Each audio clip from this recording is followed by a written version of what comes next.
Avec ses 1000 chambres, le Jemchoujina est le plus grand hôtel de la côte du Caucase. Dès qu'il a appris que Sotchi accueillerait les Jeux Olympiques en février 2014, son directeur, Viktor Tabachkov, a décidé de donner un coup de jeune au bâtiment et de rénover 5 étages de ce complexe qui fête cette année ses 40 ans. Voilà, alors là, cette chambre, c'est ce qu'on appelle un studio. C'est l'une des 630 chambres que nous avons rénovées pour les Jeux Olympiques. Ça devrait être confortable pour tous les visiteurs qui viendront au JO. Comme ce complexe, la plupart des hôtels de cette station balnéaire qui date de l'époque soviétique ont mis les bouchées doubles pour être prêts avant les Jeux Olympiques. La ville est devenue un vaste chantier à ciel ouvert. Le nombre de chambres sera multiplié par 3 pour les JO.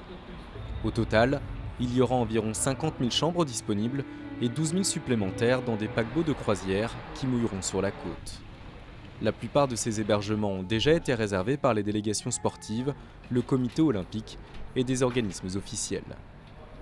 Cette agence de voyage se contente pour l'instant d'enregistrer les pré-réservations des particuliers, sans garantie de pouvoir les satisfaire, en attendant de voir combien de chambres il restera pour les spectateurs.